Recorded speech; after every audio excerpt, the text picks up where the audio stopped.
Comenzaré presentándome. Mi nombre es Ángeles Ródenas y soy profesora del Departamento de Filosofía del Derecho de la Universidad de Alicante. El módulo que voy a introducir aquí en estas grabaciones lleva por título el debate actual sobre la crisis del positivismo jurídico y la teoría de los principios. He estructurado este módulo en tres partes o tres sesiones. Vamos a ver en la primera de esas sesiones cuál es esa crisis actual del positivismo jurídico, qué problemas encontramos en la actualidad en ese paradigma que llamamos positivismo jurídico. El segundo módulo está destinado al estudio de la teoría de las reglas y de los principios. Es un módulo absolutamente imprescindible para el desarrollo de nuestro tema teórico porque nos va a proporcionar una serie de materiales, una serie de instrumentos técnicos fundamentales a partir de los cuales poder resolver problemas interpretativos que exigen una argumentación a partir de principios. Precisamente este es el objeto del tercero de los contenidos temáticos que vamos a ver aquí. Se trataría entonces de estudiar problemas de indeterminación del derecho y a partir del estudio de estos instrumentos teóricos, a través del estudio de los principios, valorar la importancia que tiene para el desarrollo de una buena argumentación en problemas de indeterminación este conocimiento de tipo teórico. En suma, el módulo se desarrolla en tres partes. La primera de ellas destinada a trazar el panorama de crisis del positivismo jurídico, la segunda parte destinada al estudio de la diferencia, de la distinción entre reglas y principios, y finalmente la tercera parte más práctica, donde vamos a ver diferentes problemas de indeterminación del derecho y de qué manera podemos trabar una argumentación jurídica que sea una argumentación jurídica acorde con los principios del sistema. Antes de introducir el estudio del primero de los núcleos temáticos, comentar simplemente una observación de tipo práctico funcional. Si tienen delante el programa de la asignatura, verán que nos encontramos con tres elementos o materiales didácticos en cada uno de estos tres núcleos temáticos. En primer lugar, unos esquemas que reflejan lo esencial de lo que yo voy a explicar aquí. En segundo lugar, unos materiales de lectura, que son los materiales en los que yo me he basado para elaborar estas lecciones. Y en tercer lugar, unos talleres de argumentación que suponen la posibilidad de interactuar con ustedes, de manera que yo formularé una serie de preguntas, formulo una serie de preguntas en esos talleres y espero encontrarme con sus respuestas en los días correspondientes al módulo. Bien, comenzando entonces ya con el primero de esos módulos teóricos sobre la crisis actual del positivismo jurídico, indicar que me voy a ocupar de tres aspectos. En primer lugar, de la cuestión de los síntomas de esa crisis del positivismo jurídico, los síntomas que se manifiestan en el ámbito del derecho. En segundo lugar, de la crítica frontal, radical, que Ronald Dworkin dirige hacia el paradigma teórico del positivismo jurídico, una crítica que va a poner siempre el énfasis en la importancia de la vinculación entre el derecho y la moral.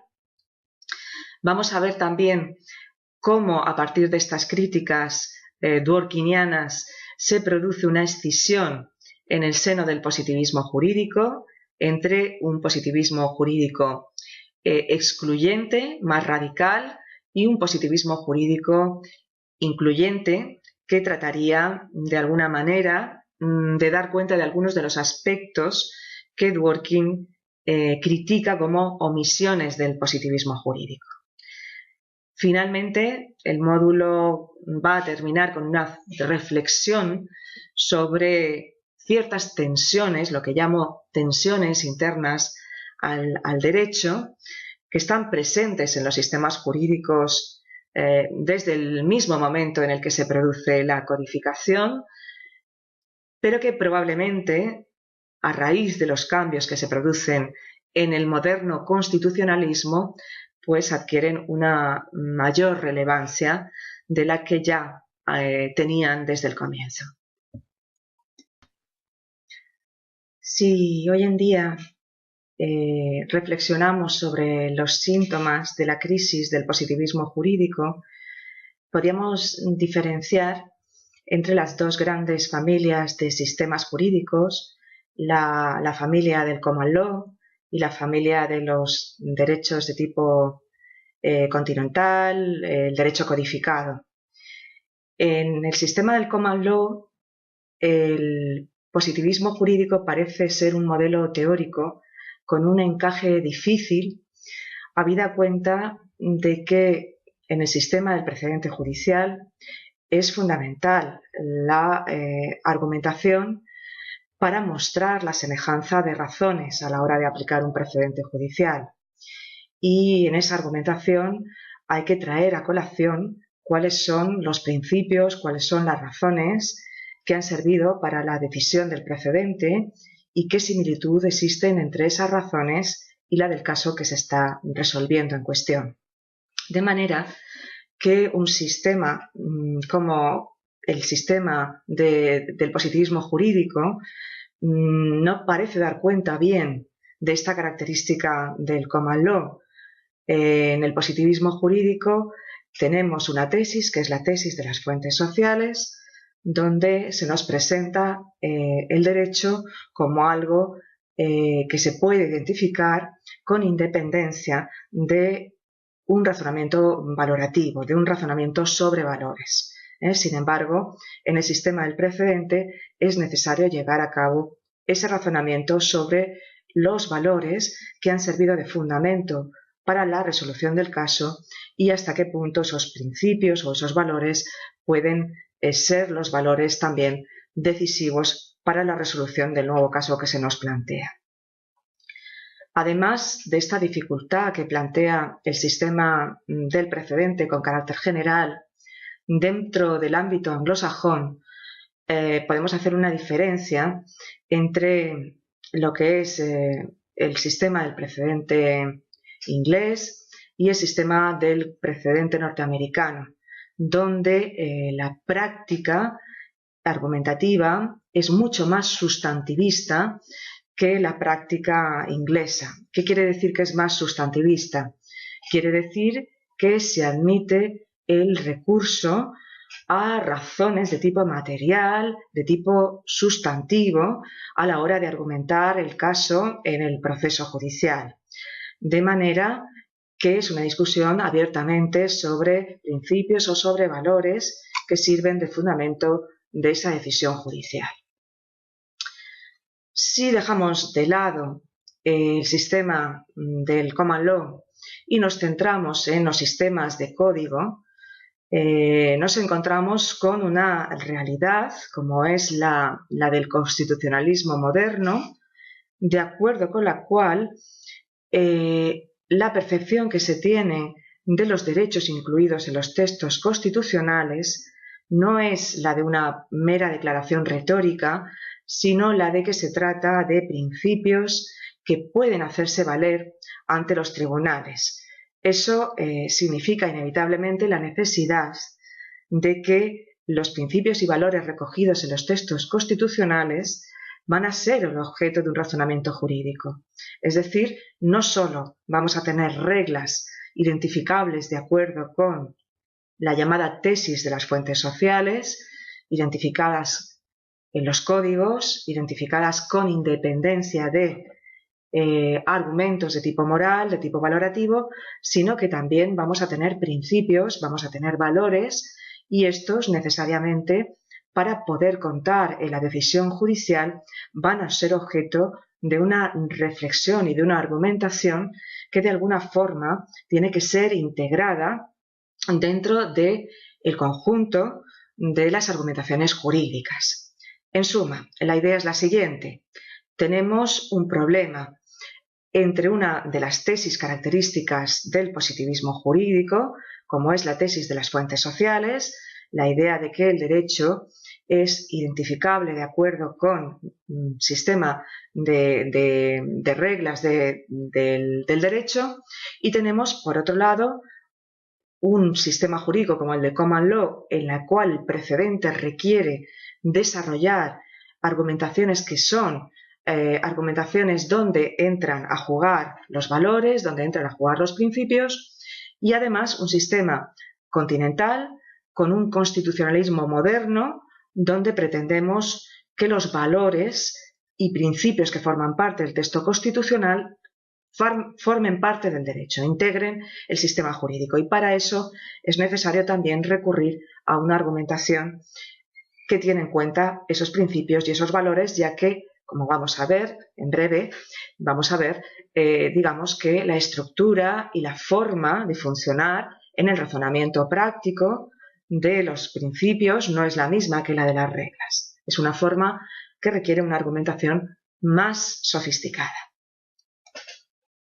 Bien, si analizamos cómo se ha producido esta crisis del positivismo jurídico y pasamos del objeto de estudio, es decir, del propio derecho, al ámbito de la teoría del derecho, vemos que hay un autor fundamental, como no, Ronald Dworkin, que ha desarrollado a conciencia una crítica sobre cómo debe ser una buena teoría del derecho y cómo el positivismo jurídico no ha conseguido ser esa buena teoría del derecho. Hay tres aspectos fundamentales de la crítica de Dworkin al positivismo jurídico. El primero de esos aspectos sería cómo el positivismo jurídico no es capaz de identificar correctamente cuál es el derecho aplicable a los casos. Fundamentalmente, el objeto de esta crítica pues, se lleva a cabo en el libro de Dworkin, Taking Rights Seriously.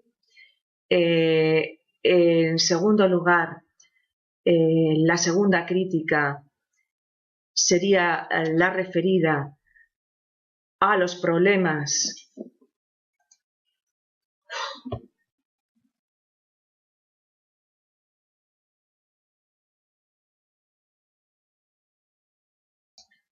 Fundamentalmente, Dworkin lleva a cabo esta crítica en su libro Taking Rights Seriously.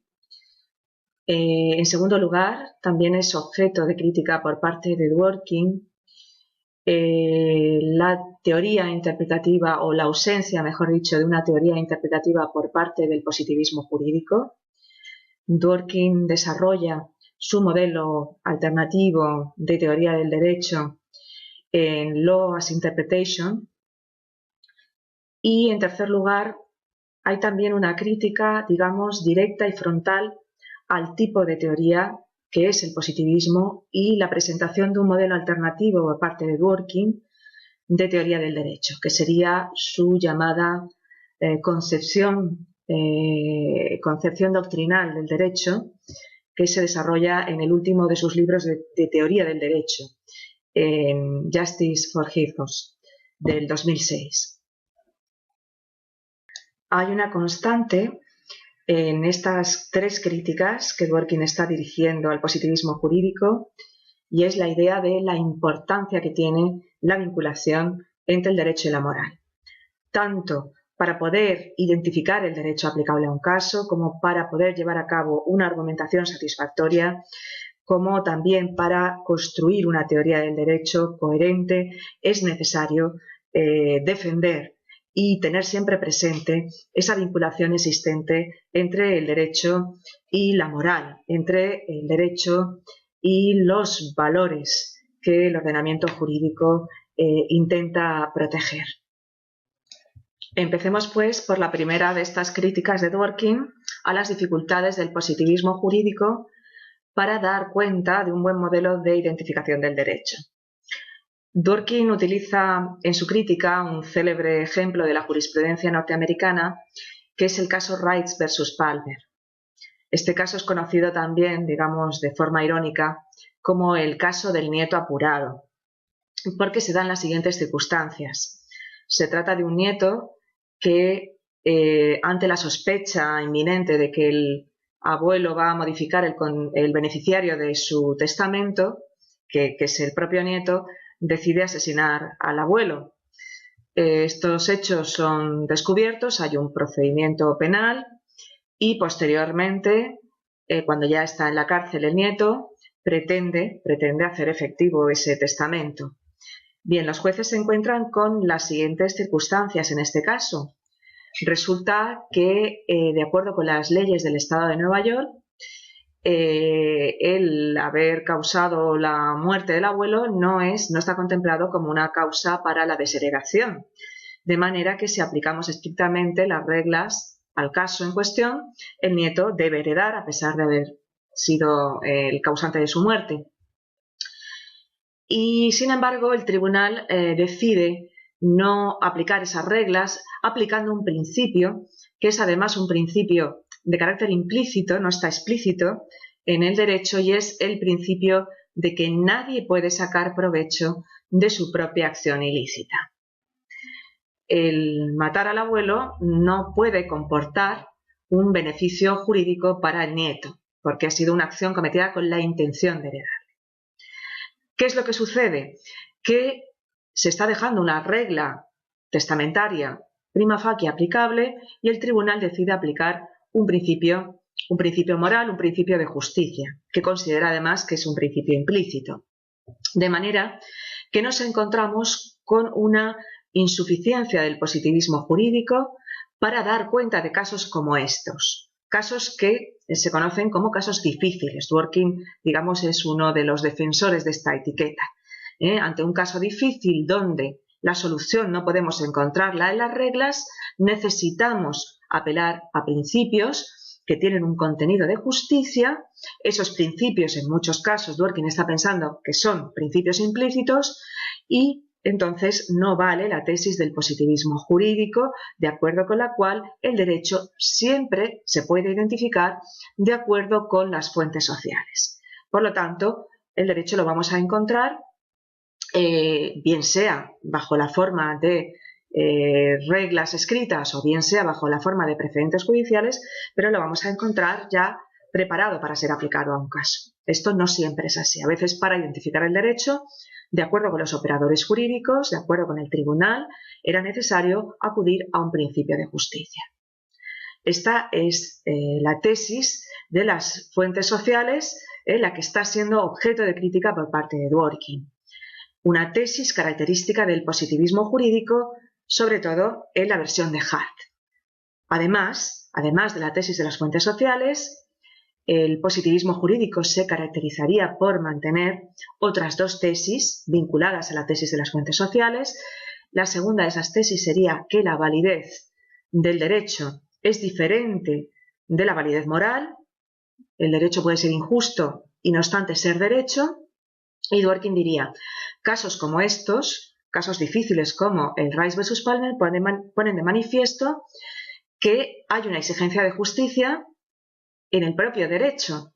La decisión del tribunal no es una decisión contraria al derecho. El derecho exige contemplar una salida moral para el caso y aplicar una norma de justicia. El derecho no puede ser utilizado con fines distintos, con fines de obtener una ventaja contraria al derecho. La tercera tesis característica del positivismo jurídico que estaría criticando Dworkin sería la idea de la discrecionalidad. Hart sostiene que la discrecionalidad jurídica no se puede eliminar del todo. Hay casos en los cuales no es posible eliminar la discrecionalidad jurídica. En cambio, Dworkin sostiene, sobre todo este Dworkin del Taking Right Seriously, luego ya matiza un poco más a lo largo de su obra, pero sostiene que siempre hay una solución correcta de acuerdo con el derecho y que esa solución hay que buscarla como una solución, digamos, aceptable de acuerdo con los principios de justicia. Esa es la solución jurídicamente correcta y también moralmente correcta. Hubiese sido jurídicamente incorrecto permitir que el nieto heredara. Lo jurídicamente correcto es dar cabida en el derecho a este principio de justicia y prohibir que el nieto herede. Hay una idea importante en este modelo que nos está presentando Dworkin, y es que para desarrollar un modelo constructivo de interpretación es necesario diferenciar entre lo que él llama juicios evaluativos primarios y juicios evaluativos secundarios. En los juicios evaluativos primarios, lo que nos dirían es qué es lo que se considera valioso dentro del género que vamos a interpretar. Si es una novela, pues qué es lo que se considera valioso dentro del género novela. Si se trata del derecho, porque es donde Dworkin pretende llegar, qué es lo que se considera como valioso en el derecho, cuáles son los valores que el derecho debe incorporar. Y en segundo lugar, para desarrollar una concepción constructiva de la interpretación sería necesario también tener en cuenta los juicios evaluativos secundarios, que lo que nos dirían es cómo debe interpretarse el objeto que estemos interpretando, la novela en cuestión, el Quijote o una determinada norma jurídica, para que se considere como el mejor ejemplo dentro de su género. Si tenemos que interpretar correctamente el Quijote, bueno, ¿cómo debemos interpretarlo para que sea el mejor ejemplo dentro del género novela? No quedarnos únicamente con esa interpretación original del autor, sino encontrar en esa pieza literaria elementos muy interesantes que hablan, incluso han hecho hablar a los expertos de una novela que se adelanta en el tiempo, porque hay elementos ya de novela en el Quijote. O en el caso del derecho también, cuando estamos interpretando un determinado material jurídico, cómo sacar el mejor partido a ese material jurídico. Para eso tendremos que tener en cuenta los juicios evaluativos primarios, que nos dicen qué es lo valioso dentro de ese género jurídico a interpretar, cuáles son los valores que hacen del derecho algo verdaderamente valioso. Bien, y con estos elementos podemos ya pasar a lo que sería propiamente la teoría interpretativa del derecho de Dworkin. En esa teoría interpretativa del derecho de Dworkin se diferencia tres etapas de la interpretación. Una primera etapa que se llama etapa preinterpretativa, una segunda etapa que sería una etapa interpretativa y finalmente lo que Dworkin llama una etapa postinterpretativa. En la etapa preinterpretativa, lo que llevaría a cabo el intérprete es una identificación de los materiales jurídicos. Identificaría los materiales jurídicos a aplicar a un determinado caso. Por ejemplo, en el Rice versus Palmer, identificaría aquellas normas sobre la sucesión testamentaria.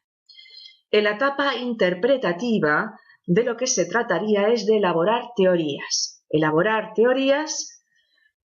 fundadas en principios, y de acuerdo con esas teorías podríamos encontrar, si es un caso difícil, digamos diferentes teorías para resolver el caso. En el Rice versus Palmer, por ejemplo, habría una teoría que sería una teoría, por así llamarlo, legalista, y que diría, bueno, aquí lo importante es el respeto al principio de legalidad, que exige la aplicación fiel de las normas existentes, y entonces el nieto tiene derecho a heredar. Pero junto con esta interpretación habría otra teoría que se podría apoyar en un principio alternativo. El principio, que finalmente es el que tiene en cuenta el tribunal, de que nadie puede sacar provecho de su propia acción ilícita.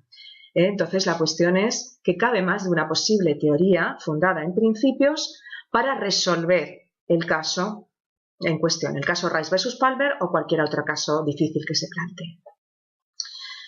Entonces es necesario introducir una tercera etapa, una etapa que se llama postinterpretativa, porque en la postinterpretativa lo que vamos a hacer es, entre esas diferentes teorías, escoger aquella que resulta más idónea o más correcta desde un punto de vista moral.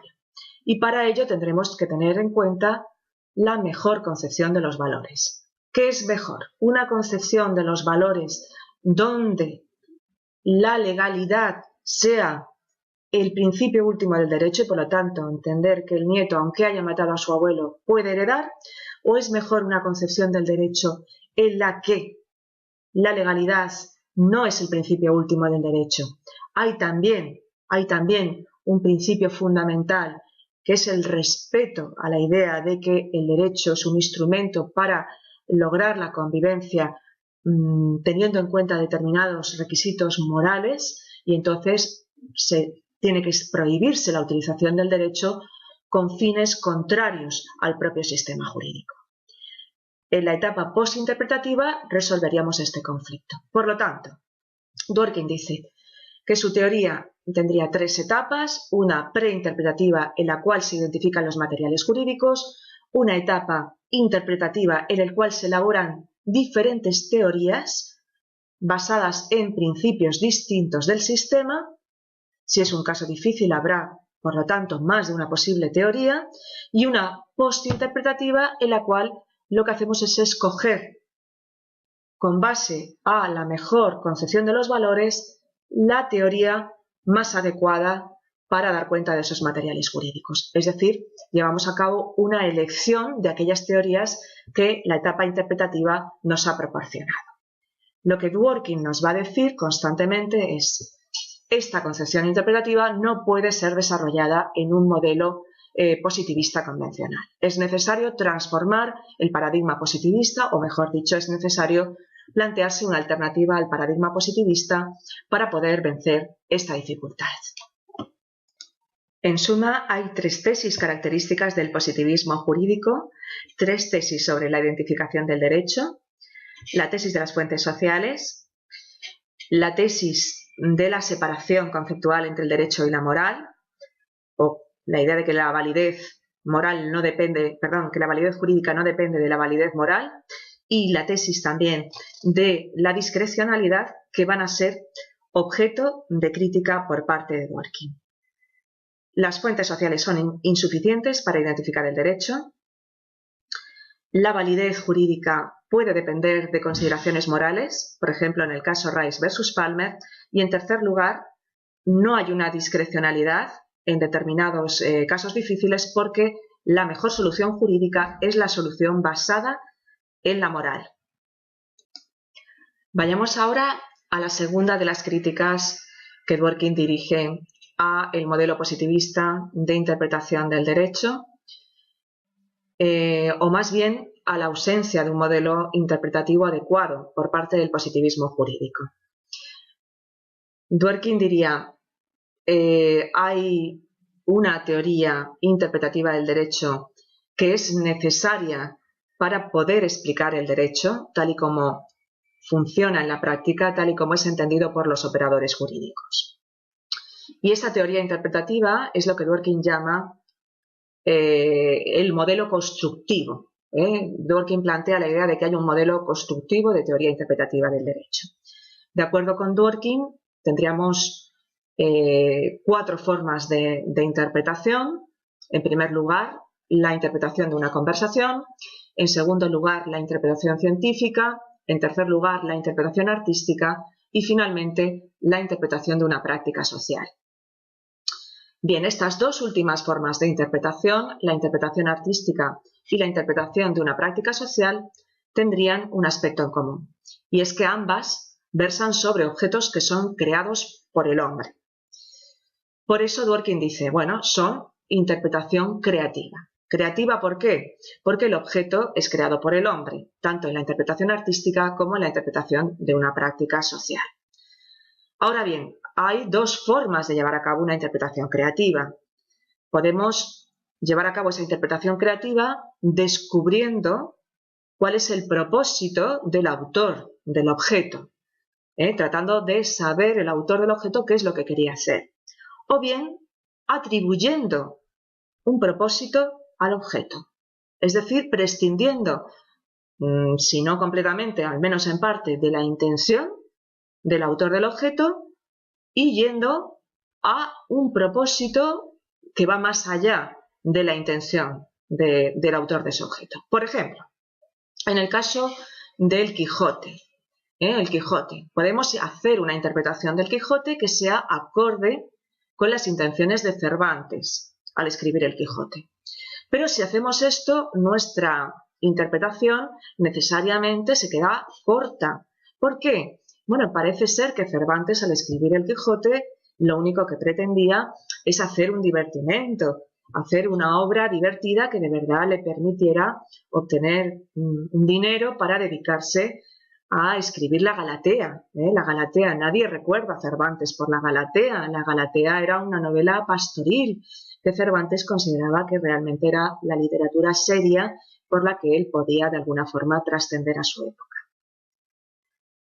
Alternativamente podríamos interpretar de forma diferente el Quijote, podríamos interpretarlo atribuyendo un propósito al Quijote que sea independiente de la propia intención de Cervantes. ¿Es esto posible? Claro que sí.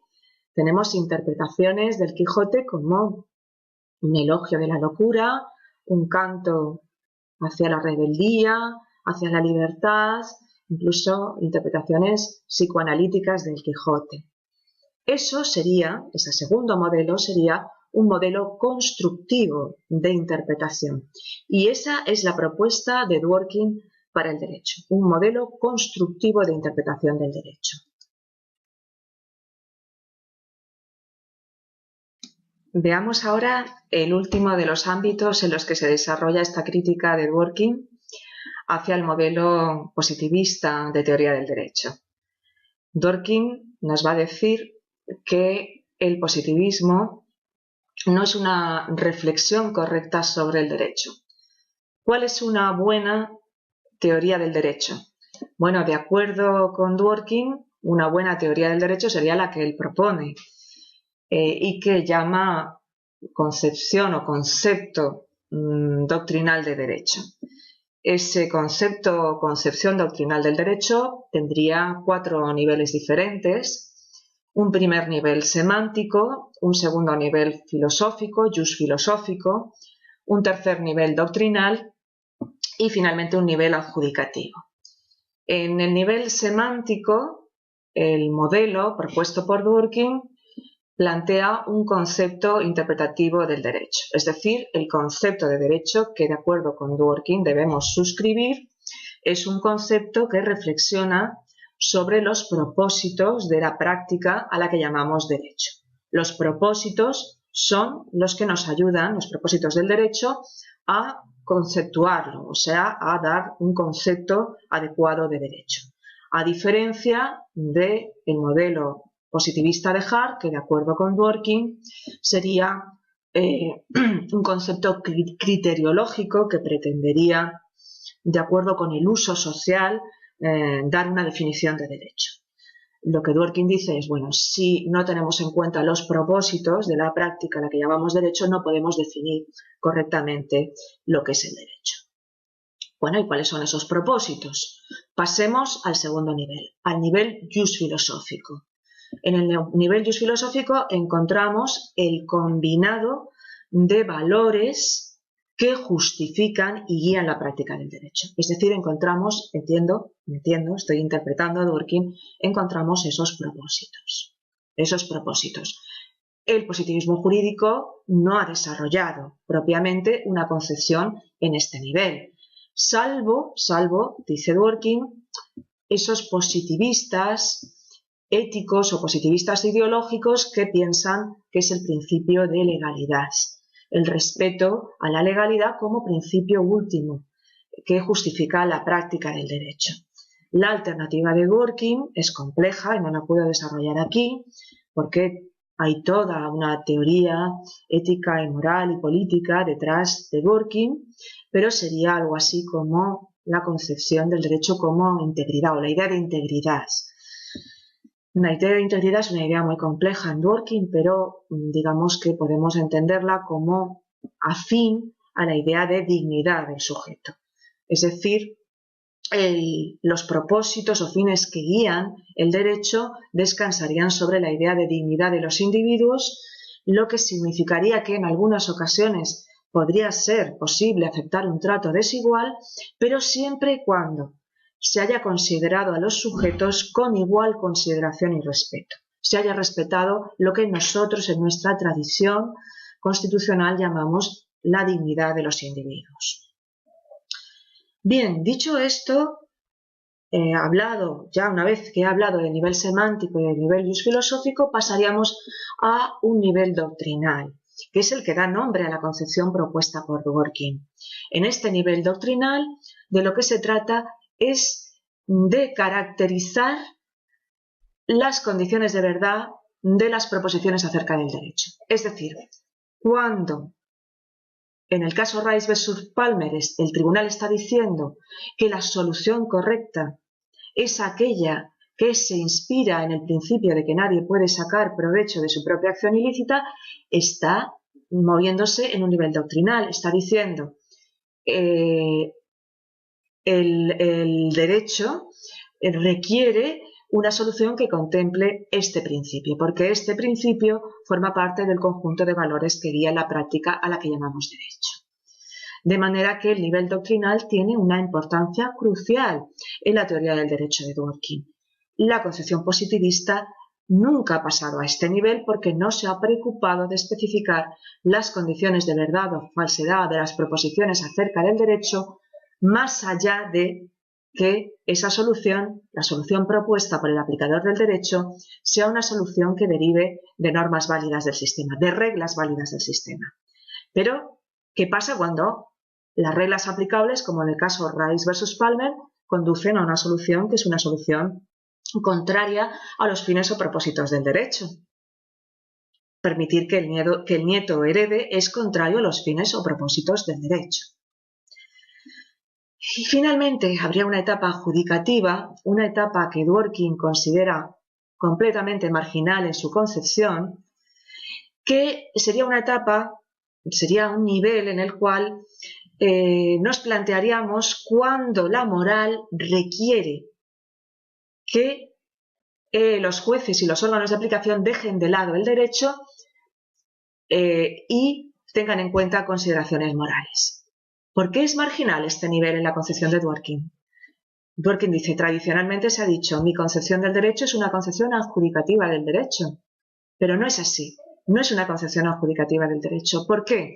Porque yo entiendo que las consideraciones morales están incorporadas al propio derecho, que el aplicador del derecho tiene que tener en cuenta consideraciones morales, principios y valores que guían el ordenamiento jurídico a la hora de limitar la aplicación de las reglas. Entonces, la posibilidad de dejar de lado el derecho y aplicar la moral es remota la concepción del derecho planteada por Dworkin. En cambio, este sería el planteamiento característico, dice Dworkin, del Law and Economics, del análisis económico del derecho o del realismo jurídico.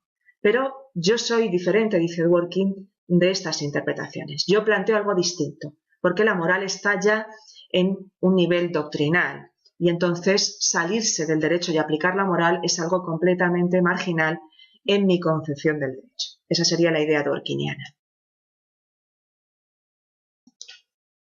Toda esta crítica de Dworkin en estos tres ámbitos, en la identificación del derecho, en la interpretación del derecho y finalmente sobre lo que debe ser una buena teoría del derecho, produce una consecuencia en el seno del positivismo jurídico. Produce una consecuencia severa, importante, y es una fractura en ese positivismo jurídico.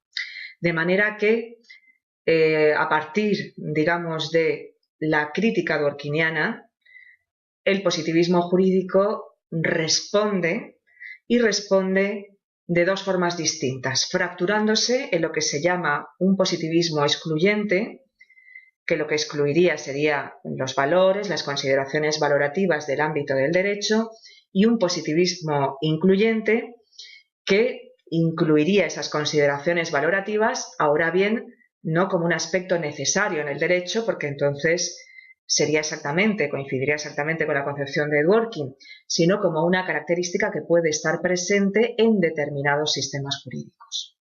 Pues bien, Este positivismo excluyente, a su vez, se dividiría en dos variantes. Una variante que podríamos llamar más radical. De acuerdo con esa variante más radical, la apelación a los valores, a los principios en el derecho, no serían más que imperfecciones de los sistemas jurídicos, que debería evitarse en lo máximo de lo posible, y un positivismo excluyente más matizado, que es el que presenta el modelo, por ejemplo, de Ras, de acuerdo con el cual tendríamos una diferencia entre dos tipos distintos de razonamiento jurídico, uno que sería lo que Ras llama un razonamiento para establecer el contenido del derecho, que excluiría el acudir a los principios valorativos, sería un razonamiento exclusivamente basado en fuentes, y el derecho también permitiría desarrollar, no todos los sistemas jurídicos, pero algunos permitirían desarrollar un razonamiento que dice Ras, un razonamiento con arreglo al derecho. Con arreglo al derecho, ¿qué significa? Que el derecho daría discrecionalidad a los sujetos, a los órganos de aplicación del derecho, para aplicar razones morales.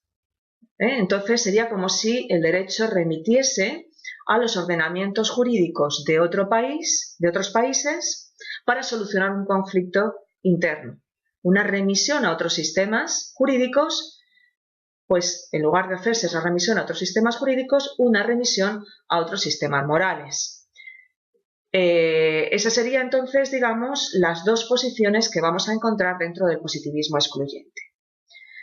Bueno, el positivismo incluyente es una tesis que plantea la posibilidad de que el derecho de determinadas comunidades necesite o precise de estándares morales, aunque esta no sería una característica necesaria del derecho. Evidentemente, todas estas tesis plantean dificultades y vamos a verlas y vamos a abordarlas. De momento, lo único que me interesa es constatar cómo esta crítica dworkiniana supone la fractura del paradigma positivista en dos, entre un positivismo incluyente y excluyente. Es necesario darse cuenta entonces hasta qué punto conmociona el paradigma positivista la crítica que está llevando a cabo Dworkin. Bien, más allá de esta crítica que está dirigiendo Dworkin al positivismo jurídico, en el planteamiento que yo voy a seguir en este módulo va a estar presente una idea y es que habría en los sistemas jurídicos unas tensiones internas que se pondrían de manifiesto en los casos difíciles, aunque no solo ni únicamente los casos difíciles. Esas tensiones internas estarían causadas porque los ordenamientos jurídicos incorporarían dos tipos de razones o dos tipos, digamos, de argumentos. Por un lado, lo que llamamos razones autoritativas, que no son otra cosa que las reglas jurídicas. Razones autoritativas que están destinadas a excluir la deliberación por parte de los órganos de aplicación del derecho, por parte de los jueces, por parte de los magistrados, por parte de aquellos sujetos que tienen a su cargo la aplicación del derecho. Son razones, son reglas que aceptamos por la legitimidad de la fuente de procedencia, porque proceden de una autoridad democrática, porque se han gestado en el Parlamento o porque consideramos que los jueces tienen la obligación de aplicar sencillamente el precedente existente. Pero además, los sistemas jurídicos incorporarían una serie de valores y de principios jurídicos. Valores y principios jurídicos que pueden estar a veces implícitos en el sistema, pero no siempre. En otras ocasiones se encuentran implícitos en el sistema. Y son razones que requieren de la deliberación. Es necesario llevar a cabo una deliberación sobre estas razones. De manera que será necesario la ponderación y la valoración de la coherencia de esas razones con el resto del sistema. Así pues, lo normal es que haya una conectividad, una fluidez armónica entre esos valores del sistema y las razones autoritativas. Al fin y al cabo, las razones autoritativas o las reglas lo que tratan es de proteger los valores y principios del sistema. Pero, eventualmente, en los casos difíciles, lo que se produce es una tensión entre valores y principios por un lado y razones autoritativas o reglas por otro. Bien, en ocasiones será necesario que las razones autoritativas aplicables a un caso se contraigan, es decir, que no sean aplicables al caso finalmente debido a consideraciones valorativas. Esto es lo que pasa en el caso Rice versus Palmer, donde tenemos un principio aplicable que finalmente no va a ser aplicado por consideración al principio de que nadie puede sacar provecho de su propia acción ilícita. En otras ocasiones sucederá lo opuesto, no tenemos regla aplicable y entonces necesariamente necesitamos acudir a esos valores y principios jurídicos para resolver el caso. A este movimiento, digamos, de los valores, por un lado, frenando las razones autoritativas y por otro lado también yendo más allá de las razones autoritativas del sistema y expandiéndolo más allá de las razones autoritativas, lo voy a llamar en este módulo y en el libro Los intersticios del derecho, que es en el que me voy a basar para algunas de las lecciones del módulo, el doble juego de los valores y principios. Un doble juego de expansión del derecho, más allá de las consideraciones autoritativas basadas en reglas y de contracción del derecho por razones valorativas, por razones basadas en principios.